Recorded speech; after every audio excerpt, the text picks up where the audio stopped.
धन्यवादाः श्रेयस् महोदय। मेषां हार्दं स्वागतम् अस्मिन् नूतने प्रक्रमे। महाकवेः कालिदासस्य रघुवंशं नाम काव्यं संस्कृतसाहित्ये अनितरसाधारणं स्थानं भजते। तस्य 12 सर्गस्य अध्ययनार्थं प्रवृत्ताः वयं मङ्गलश्लोकैः आरम्भं कुर्मः।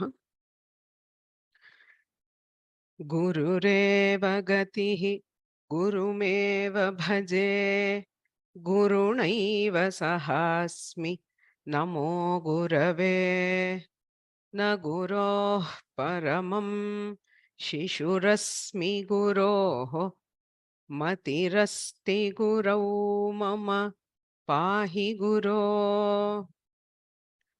वागर्थाविव सम्पृक्तौ वागर्थप्रतिपत्तये जगतः पितरौ वन्दे Parvati परमेश्वरौ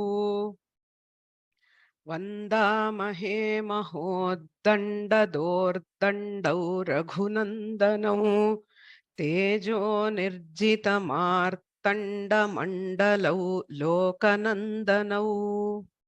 A very warm welcome to all of you to this new course on the 12th Sarga of Raghuvamsha. This Sarga is prescribed as part of the syllabus in the Chittur board series of exams for level 2 called Abhigya in paper 2. But apart from that, it is a very useful portion to be studied for anybody who is interested in climbing the steps of Sanskritadhyayana. Yada vayam Sanskritadhyayanasya sopanani pashyamaha, tatra prathamam sopanam samanyatah bhavati bhashadhyayanam iti. Learning the basic structure of the language is the first step in entering the language. After that, after we are familiar with the basic structure of the language, we proceed to the next step, which is called Granthadhyayanam. Grantha refers to any text which is composed in Samskrita. So taking a text and studying that text based on the principles that we learn in Bhashadhyayana helps in multiple ways. It allows us to experience the language as it is actually used.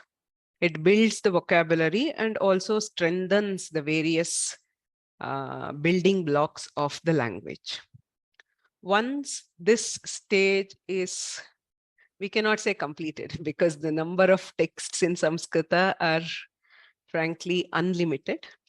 But after a thorough study of a few of these granthas, having reached a good level in the textual learning, we can proceed to something called Shastradhyayanam, or study of the Shastras. So for many of us, it is a dream to be able to read, say, Shankara Bhashya or some texts by great acharyas like Ramanuja or others, or study some Vyakarana Shastra. Ashtadhyayi is considered a pinnacle of human intellectual achievement. Or it could be, say, Tarka Shastra, where we learn the various ways of arguing and proving our point of view, and so on. So each of these is actually a very vast expanse, but the previous steps lay the foundation for the higher steps. Without Bhashadhyayanam, without having studied a few texts, it is very difficult to directly enter the Shastra. We will not have the required foundation.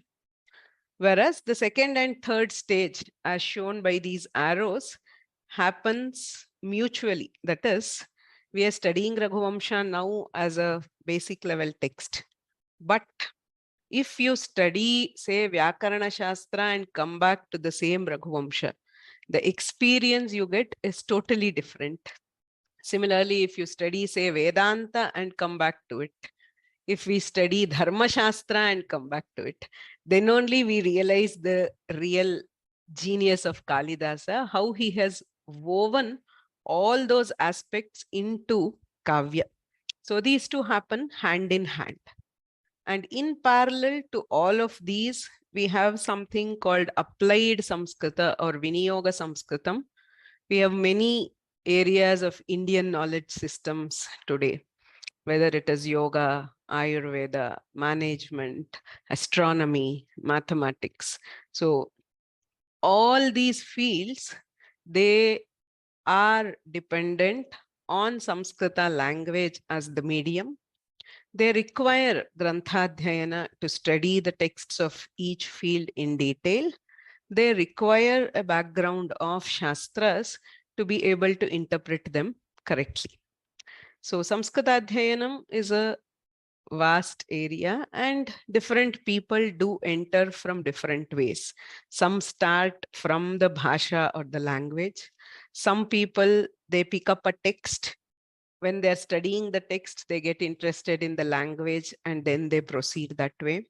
Some people, they are learning these allied streams like, say, yoga, Ayurveda, and from there they come into Samskrita, the texts of Samskrita and the Shastras. So all this is how it happens. And in any case, where we are now with this course is this step called Granthadhyayana, which is also sort of central or core to Samskritadhyayana. Because Granthadhyayana helps us achieve many, many things. It is not just studying one text, right? So studying of, say, Sarga 12 of Raghuvamsha is not for knowing the story. I am sure the story is something which is very familiar to all of you. It is the story of Ramayana, right? So it is not for the plot or the story itself. It serves multiple purposes. So the first thing, of course, is the language itself. It is very important to be exposed to how language is actually used in the texts. From there, we can work to develop our Shabda Sampatti, that is the vocabulary.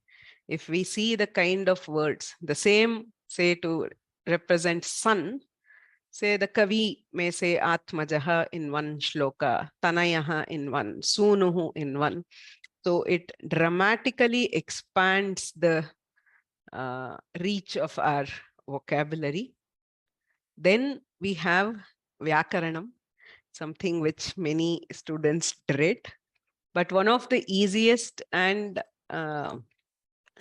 application oriented way of picking up Vyakarana is through a text.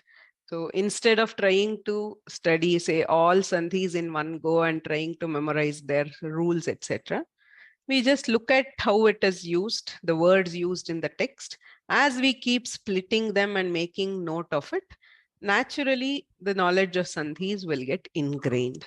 So for any concept of Vyakarana, whether it is Shabdarupas and Dhaturupas, sandhis, samasas, all these, so studying a text is one of the easiest and more comprehensive ways.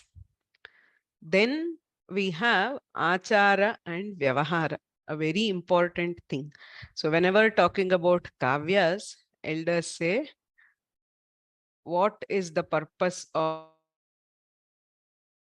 mere entertainment in our Samskriti? It is not, say, time pass. Okay. So Kavya Shastra Vinodena Kalo Gachati Dhimatam. Intelligent people spend their time in the study of Kavyas and Shastras. Again, Ramadivadvartitavyam na Ravanadivat. the practical education on how to behave, how to model our behavior can be had through the granthas, through the texts. Any text, even something like Panchatantra, I am sure you might know, even though they appear like animal stories for kids, the actual composition of Panchatantra was purely to educate princes in Rajaniti. Okay, so each story there has hidden values on how you should deal with various situations. So learning the achara and vyavahara is possible through the texts. Then, as I said, entering into a shastra. Whenever we go in depth into a text, say the same Raghuvamsha at a later stage, if we study with Mallinatha Vyakhyana, we get a very good exposure into the various concepts of the Shastras as given by the commentators. And finally, any human pursuit, according to our Sanatana Dharma, is for Purushartha Siddhi. Dharmartha Kama Mokshaha. There are 4 Purusharthas, and there are multiple ways to achieve these Purusharthas. Grantha, particularly Kavyadhyayana, is one of the means to achieve those Purusharthas. How exactly, we will see. Many Sahitya Shastra texts demonstrate on how Kavyas help to achieve all this. There are very famous quotations in Kavya Prakasha. Kavyam yashase arthakrite vyavaharavide shivetarakshrataye sadhyaha paranirvritaye. Even to attain the ultimate bliss, Kavyas help.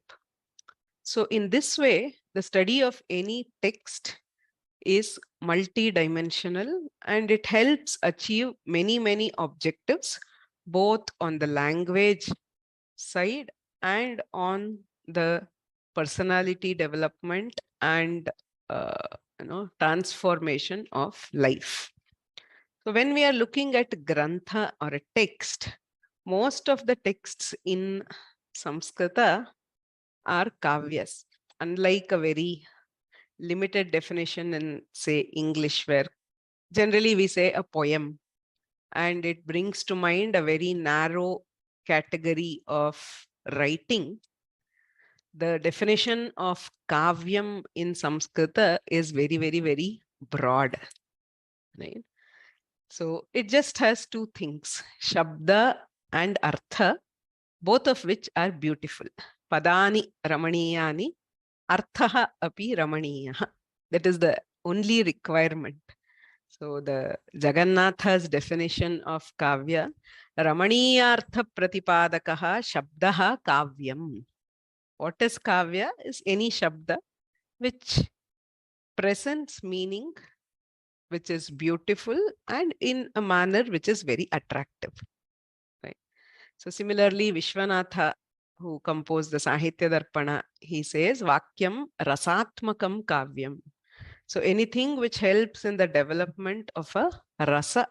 So it touches the heart and brings out some kind of a sentiment, whether it is happiness or sorrow or laughter. So that is kavya. So when we look at this framework of a kavya, any composition that you take falls into the framework of a kavya. Even stotras, say if you look at the stotras of Shankaracharya, there cannot be a better example of kavya than them. So every line of the stotra is a very beautiful example. So stotra is a kavya. We have Shastra Kavyas. Even Shastra is presented in such a way that it becomes a kavya. History is presented as kavya. We have prose is also kavya. It is not just poetry. Padyakaavyaas are a very important category. So even prose, if the words and meaning are beautiful, it is a kavya. Stories, they are also kavya. Song is a kavya. So it's a very wide word. And in kavyas, depending on the type of composition, we have two major divisions. So one is a kind of kavya which is predominantly meant to be seen or enacted. That is, whoever is presenting the kavya will enact and the audience will see and enjoy the kavya. Whereas the other kind of kavya is where predominantly the person who is presenting narrates the kavya, which is heard by the audience. So that which is seen is called drishyam or drishyakavyam, and that which is heard is called shravyam or shravyakavyam. So overall, we divide kavyas into two types: drishya kavyas, which are primarily meant to be seen, and shravya kavyas, which are primarily meant to be heard. So today, both kavyas we read rather, but that's a difference of medium. But in those days, these were the predominant ways of consuming the kavya. Under drishya kavya, we have two categories again called rupakas and uparupakas.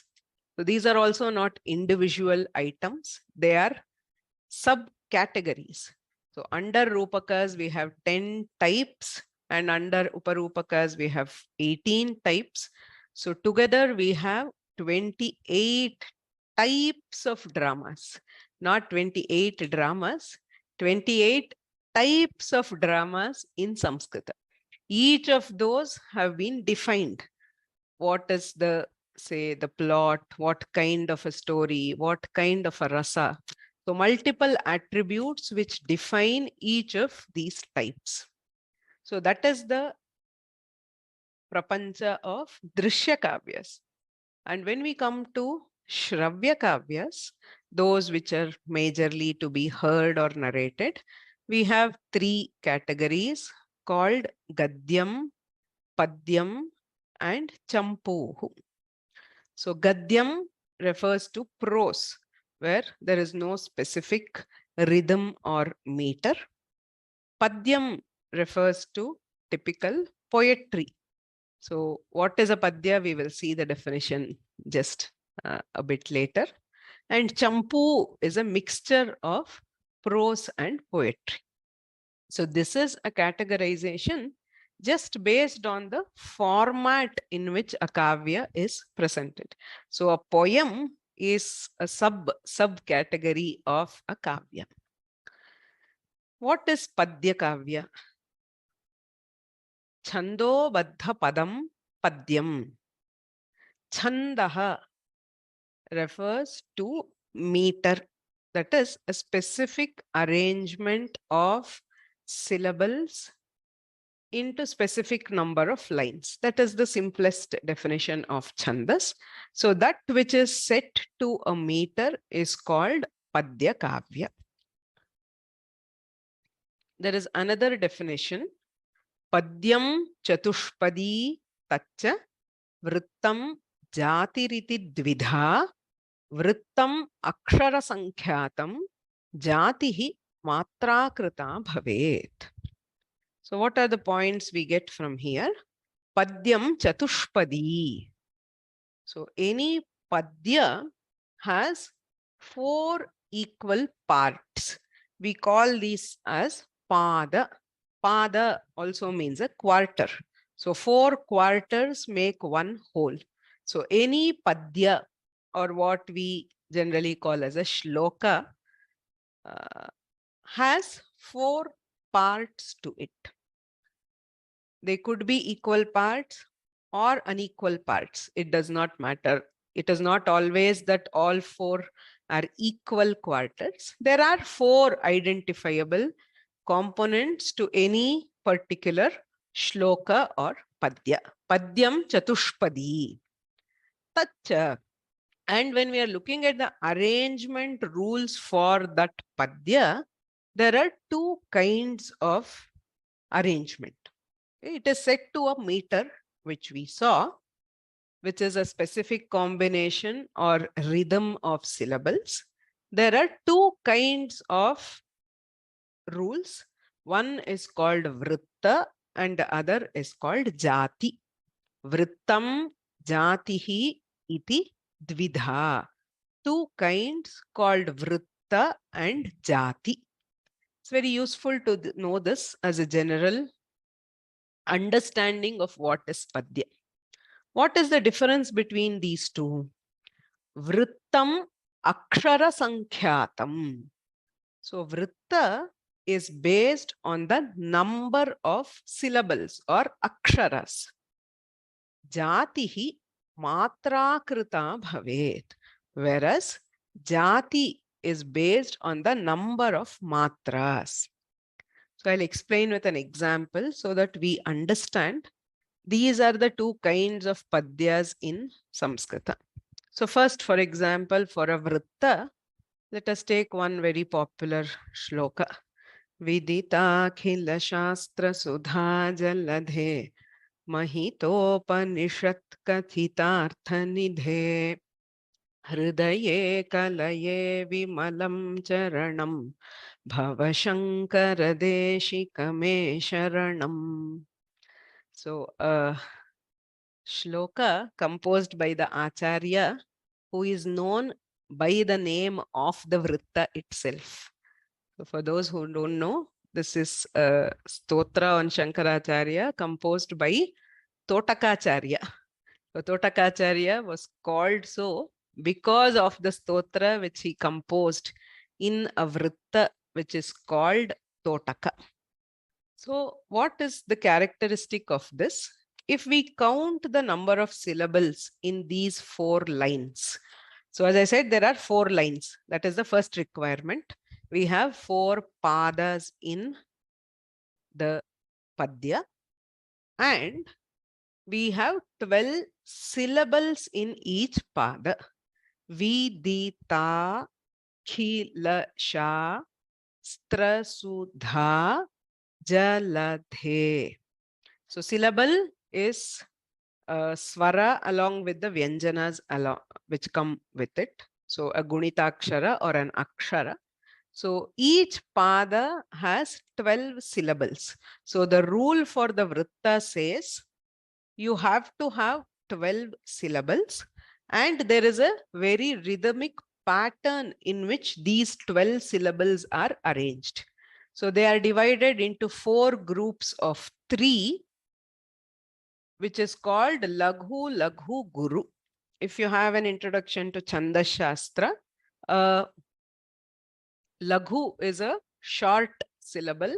Guru is a heavy or a long syllable, to be put it very simply. Right? So if you'll see, vi, di, ta, vi and di are short, ta is long. Again, ki, la, sha, ki, la are short and sha is long. Stra, sudha, jaladhe. So you see this regular rhythm in the syllables.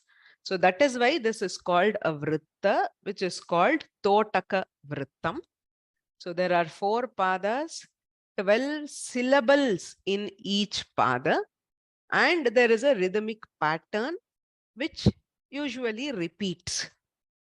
So this is called a sama vritta, that is equal number of syllables in each pada. Sometimes the number may be unequal, but it will still have specific rules on what? On the syllables in each line and the arrangement of the syllables. Against this, when we look at another very popular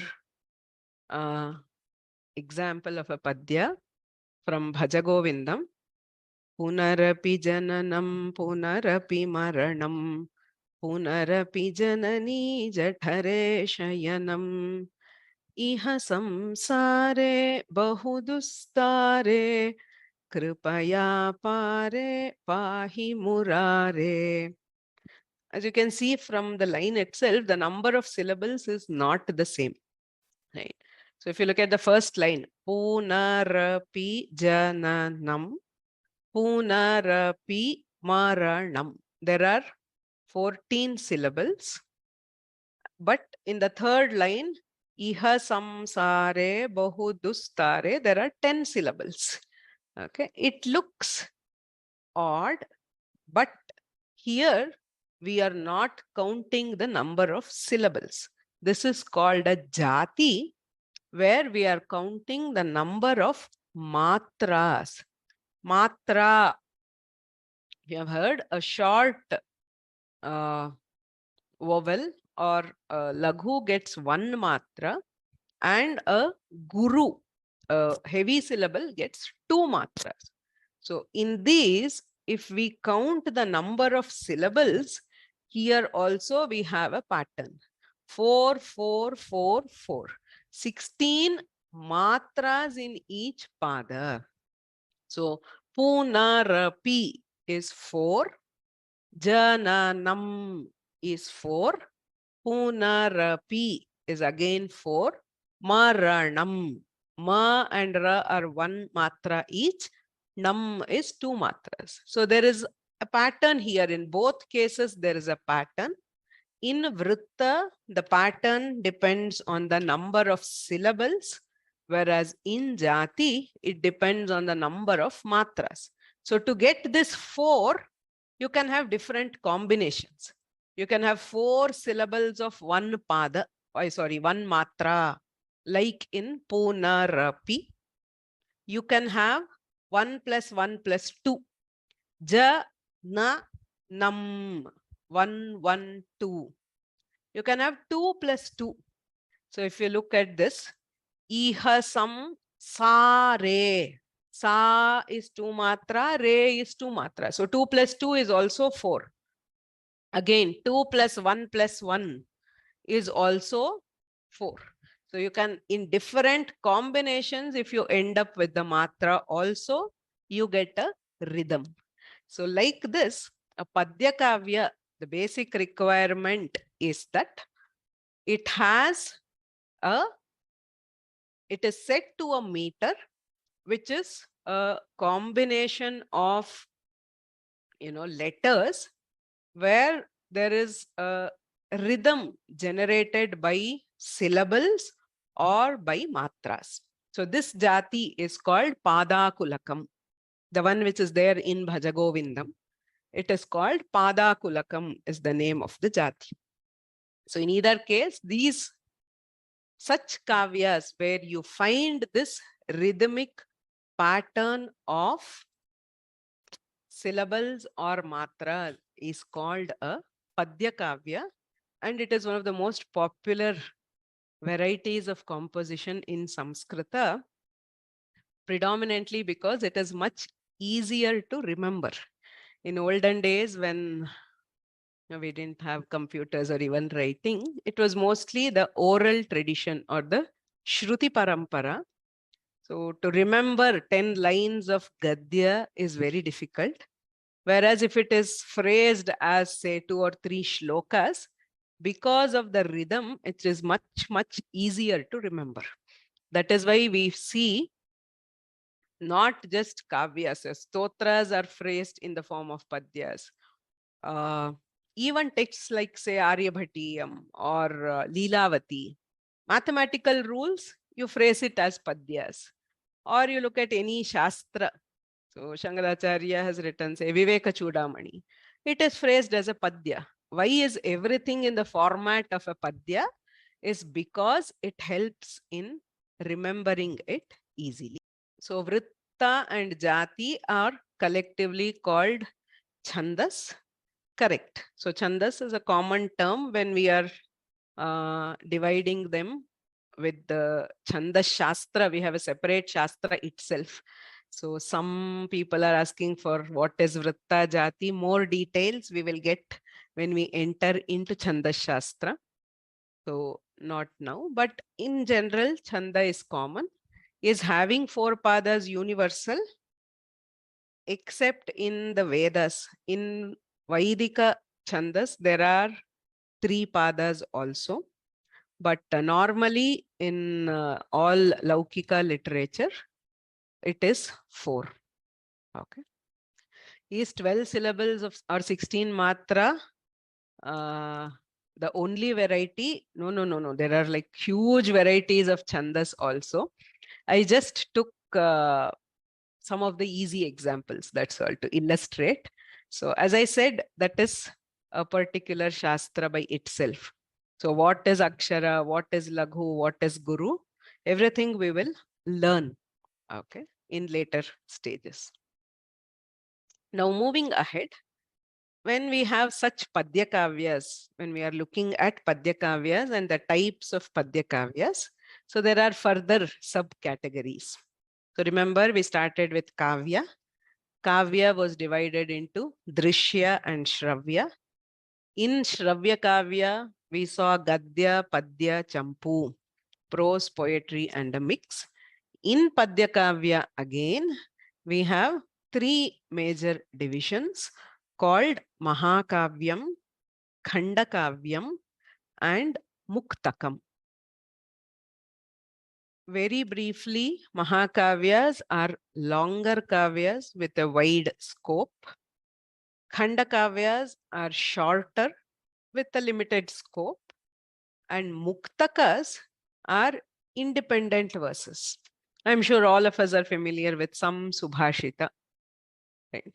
Say, Paropakaraya phalanti vrikshaha, Paropakaraya duhanti gavaha, Paropakaraya vahanti nadyaha, Paropakararthamidam shariram. It's an independent verse. Though it may be a part of some text, you don't need any context to understand it. So such independent verses, and need not always be a single verse. We have things like a couplet or maybe panchakam. So all those very small ones are classified under muktakas. There are further categories if we go in detail into Sahitya Shastra.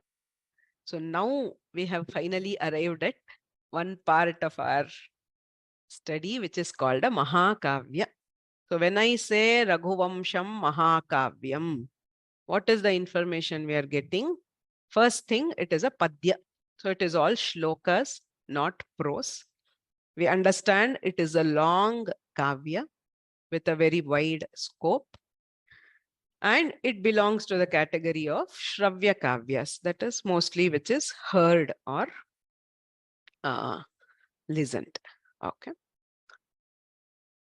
And in Mahakavyas, a Mahakavya is a specific type of composition which is defined very minutely in Sahitya Shastra. So it is not just being long. It should be there. So it says Ashtadhikaha Sargaha, a minimum of 8 Sarga. So Sarga is a division of Mahakavya, like a chapter. So in long Kavyas, especially Padyakavyas, each chapter is called a Sarga. Even in Ramayana, we have Sarga. Okay. And all these other Mahakavyas also, we have a Sarga. Sarga is called canto in English. It is the one division. So when I say Dvadashaha Sargaha, it is the 12th chapter or canto of Raghuvamsha. So generally when I say long, how long? So Mahakavyas usually have at least 8 cantos. Each one will have roughly 80 to 100 shlokas. Okay, so around 800 to 1000 shlokas is the minimum count for a Mahakavya. It can be much longer. There are Mahakavyas with 22 sargas, 25 sargas, and so on. There is no limit on the final length. And it has as the focus point Dhirodatta Nayaka or Vamsha. That is a very majestic hero who is endowed with all the good qualities. Or it could be a lineage of kings. Need not be one person. It could be multiple. When it is usually a Vamsha. So Raghu Vamsha. It's a lineage of kings. And as I mentioned earlier, since the objective of our kavyas is not just entertainment, but also Purushartha Siddhi and Achara Vyavahara. So the hero will have qualities which are to be emulated. Then Rasa. So Vakyam Rasatmakam Kavyam. Rasa is very important. There are 9 rasas. Shringara, Veera, Karuna, Hasya, Raudra, Bhayanakaha, Vibhatsa, Adbhuta, Shantaha. So 9 different kinds of sentiments, but there is something called a Pradhana Rasa, the main sentiment. All will be there in parts, but the main one will be Shringara, Veera or Karuna. That is the 3 major categories. Actually, even in movies, we have romance, adventure or tragedy, right? Those are the categories. It doesn't mean like a tragic movie is like from the beginning to the end, it has to be only that. So usually there are other rasas, but the predominant rasa is one of these. The story or the plot is based on noble men who are famed in itihasas or Puranas. And there are elaborate descriptions of various things in a Mahaakavya. So I'm just giving a very brief idea of Mahaakavya. Sometime in a later stage, we can study the Lakshana of a Mahaakavya. They are all very precisely defined what exactly comes in a Mahaakavya. But this gives a rough idea of what it is. So in Samskrita, there are hundreds of Mahakavyas which have been composed by various poets. But there are 5 which are very important. They are popularly grouped as Pancha Mahakavyani, the 5 great poems. First in that list is always Raghuvamsha of Kaalidaasa. So Raghuvamsha, it describes the lineage of Raghu. Raghu is a king.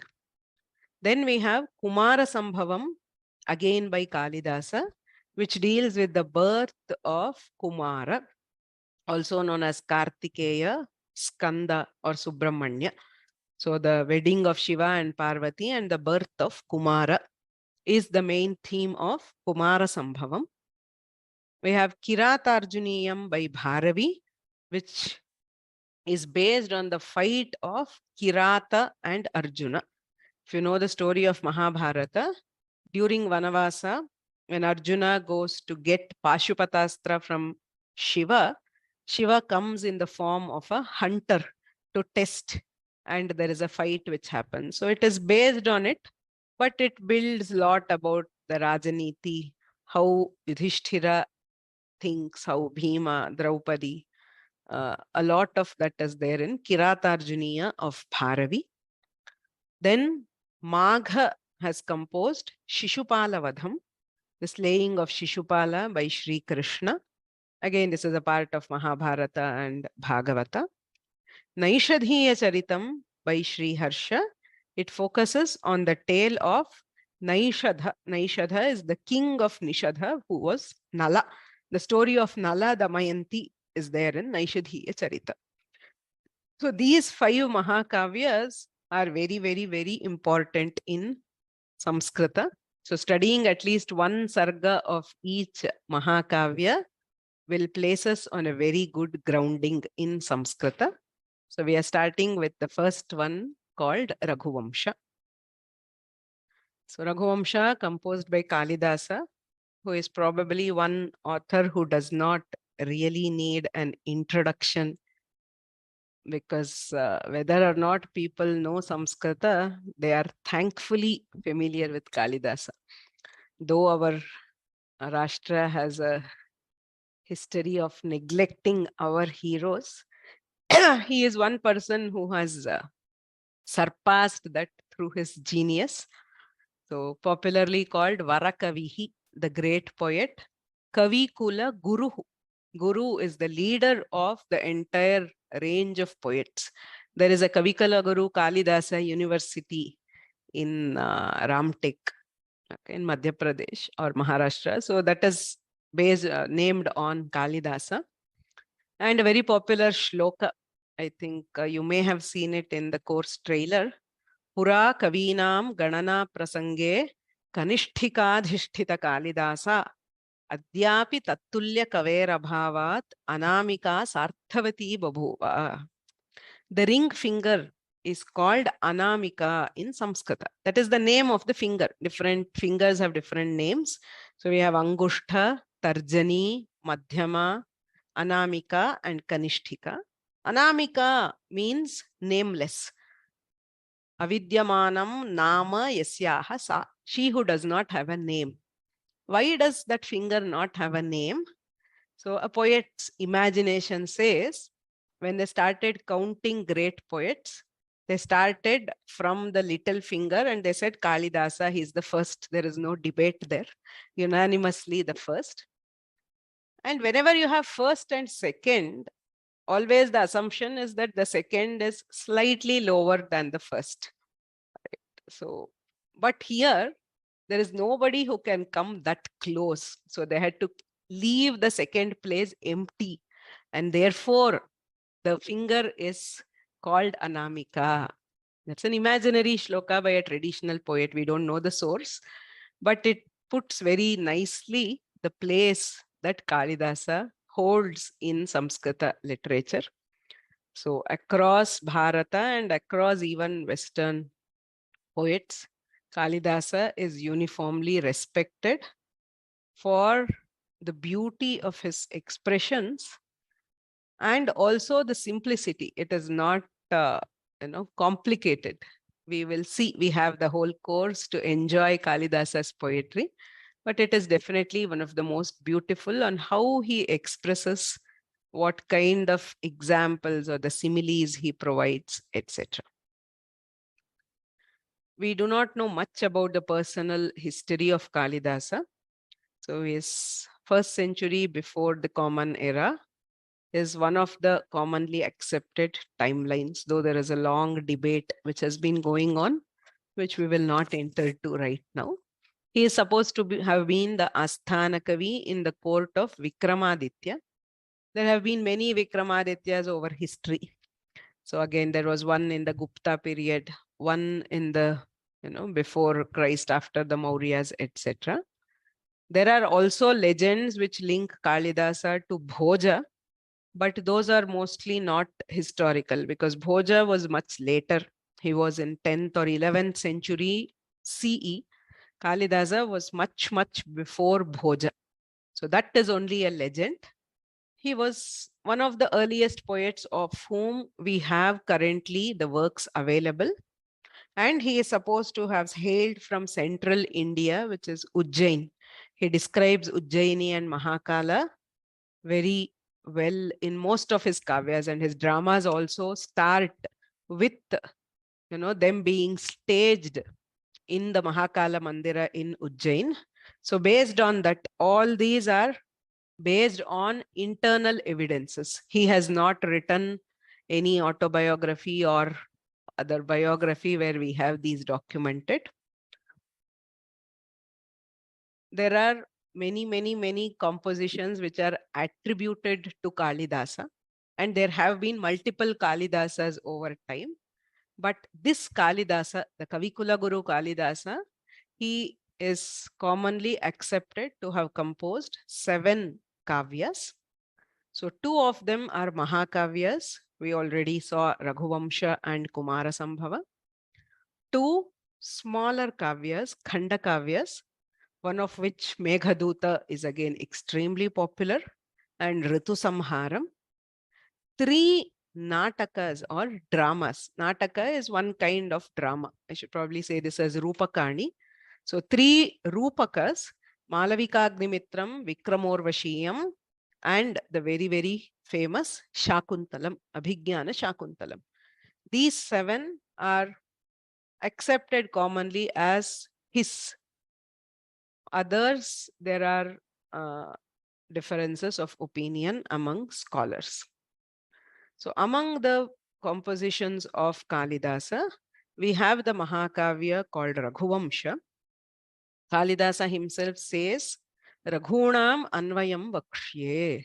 The lineage of kings which is named after Raghu, who was one of the most important kings of the dynasty. Okay. It is a Mahaakavya with 19 sargas. So I said the divisions of the Mahaakavya are called sargas. There are 19 sargas in Raghuvamsha. The plot is commonly based on Ramayana and many Puranas, and Kaalidaasa himself has made several creative inventions in plot, etc. Veera is the predominant rasa with emphasis on dharma at every step. So one of my gurus, T. Nagaraja Mahabhaga, used to say Raghuvamsha is a dharma kavya. So dharma in various facets, Raja dharma, Seva dharma, Putra dharma, Pati dharma, everything is brought out very beautifully by Kalidasa. So very quickly, if you look at the lineage, when we say Raghuvamsha, it starts with the story of Dileepa. Dileepa is a king who came 4 generations before Rama. So it starts with his story. Dileepa doesn't have children, so he goes to his guru Vasishtha. He serves a cow called Nandini, who is the daughter of Kamadhenu, and he begets the son called Raghu.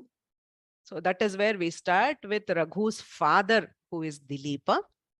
Then we have Raghu himself, who is an extremely great king and emperor, who does a Digvijaya. So this Sarga actually is very beautiful. The 4th Sarga, Kalidasa describes the entire Bharata from Kashmir to Kanyakumari, literally. So every place, every king, he has given a description in the form of Raghu's Digvijaya. Raghu had a son called Aja.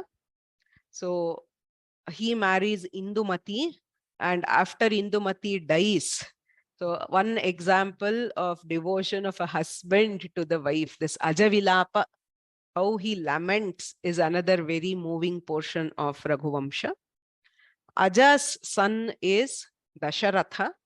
We all know Rama's father. So how he goes for hunting, kills Shravana Kumara and gets the Shapa, then performs Putrakameshti and begets Rama and others. So that is the story of Dasharatha.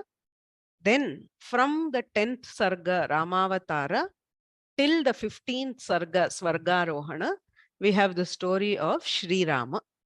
So that is the central piece. So in multiple Sargas, he describes Rama. After Rama also, we have his son Kusha, then his son Atithi. After that, he gives a huge list from 8 to 28, about 21 kings. He just Vamshanukrama. Kalidasa gives a list. Okay. And finally, there is a king called Agnivarna in the 19th Sarga. And the Kavya actually stops abruptly. There is no logical ending. So scholars guess that maybe Kalidasa passed away before he could complete the Kavya, or we may have lost some of the later sargas because it does not end completely. The story is not complete at the end of Raghuvamsha. What we have is 19 sargas, which ends abruptly with Agnivarna. He actually describes his wife is pregnant and expecting a child, and it ends there. Okay. So this is Raghuvamsha, of which we are taking up the Dvadashaha Sargaha, titled Ravana Vadhaha. So the killing of Ravana. There are 104 shlokas in Anushtup Vritta here. We will study Anushtup before we start the actual Sarga. We will have a few more introductory sessions. We will have some Vyakarana introduction, some Kavya about Alankaras and Vritta before we start with the actual Kavya.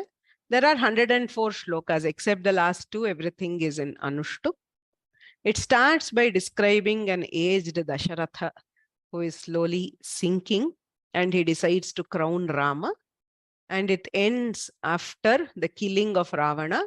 Rama sets out back to Ayodhya after killing. So if we look at it from Ramayana, So 5 kandas of Ramayana, Ayodhya, Aranya, Kishkindha, Sundara, and Yuddha kandas are covered in a single sarga by Kalidasa. So it's like a very quick trip through the Ramayana. The most interesting feature is how Kalidasa expresses those. I said it's not the story, it is the expression and the language which is used by the great poet. So we will end today's class by looking at the Mangalashlokas recited. These are the Mangalashlokas which we are going to be chanting at the beginning and end of each class. And because of frequent requests, I will briefly explain the Mangalashlokas today itself. So the first shloka is a standard one which we use, which is a tribute to our Guru, Mata Anantalakshmi Natarajan, who was one of the guiding principles and inspiration behind Vyoma. So she used to teach this shloka. Gurureva gatihi gurumeva bhaje gurunaiva sahasmi namo gurave na guroh paramam shishurasmi guroh matirasti gurau mama pahi guru. So the speciality of the shloka, if you have noticed, it has all vibhakti forms of the word guru. Guruhu, gurum, guruna, gurave. Guroho is panchami, the other guroho is shashti. Gurau is saptami and guru is sambodhana. Guruhu eva gatihi. The guru is the only refuge. Gurum eva bhaje. I serve or worship the guru. Guruna saha eva asmi. I am always with the guru. Gurave namaha. Salutations to the guru. Guroho paramam na. There is none greater than the guru. Guroho shishuhu asmi. I am the child of my guru. Mama matihi gurau asti. My intellect is always fixed on the guru. Guru pahi. It is not guru mama pahi. Mama matihi gurau asti. Hey guru, mam is to be implied. Pahi, protect. So this is the first Mangala Shloka. This verse is seen in the Ganesha Sahasranama Bhashya of Bhaskara Raya. Then we have the Mangala Shloka of Raghuvamsha itself, composed by Kaalidasa. Vagartha viva sampraktau vagartha pratipattaye jagatah pitarau vande parvati parameshwarau.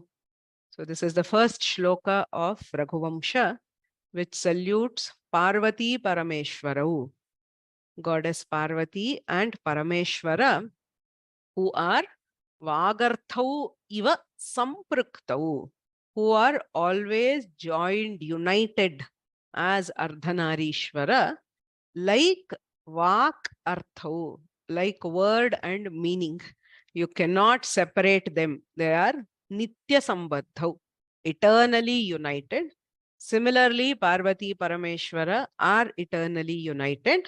Jagataha Pitarau, and they are the parents, the mother and the father of the entire creation. So one day I bow down. For what? Vagartha Pratipattaye, to obtain the grace of Parvati and Shiva for words and meanings. So for a Kaavya, a poet needs good words with good meanings. Ramaniyartha Pratipadakaha Shabdaha. So for Shabda and Artha, he is seeking the grace of Parvati and Parameshwara. We also need the same. So we will use that Mangala Shloka.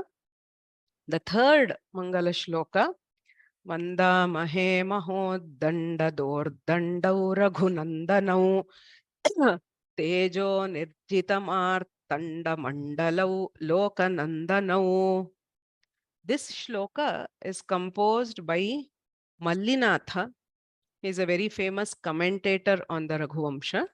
At the beginning of the 12th Sarga, he composes this prayer to Raghunandanau, the scions of Raghu dynasty, which refers to Rama and Lakshmana.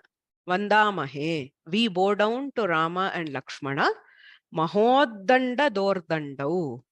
Dordanda refers to the arm. Maha Uddanda. Uddanda is extraordinarily mighty arms.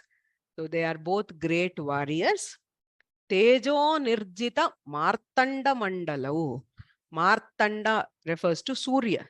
Surya Mandala is conquered by them by their Tejas. So their Tejas excels that of Surya. Lokanandanau, and they bring delight to the entire world. So we bow down to such Rama and Lakshmana. So these three are the Mangalashlokas. So what we will do now is, we will chant the shlokas once. Then we have a very small quiz. Since this was mostly one way today, we will take a very short, just 10 multiple choice questions on what we learned today. Don't worry, you can just, play. It is just a small game. There is no, it doesn't count for anything. Just a quick recap. Instead of I telling the recap, it is just in that format. So I'll chant the Mangala Shlokas. Then we will do that quick quiz. And after that, if you have any doubts, I'll be happy to answer them. Okay.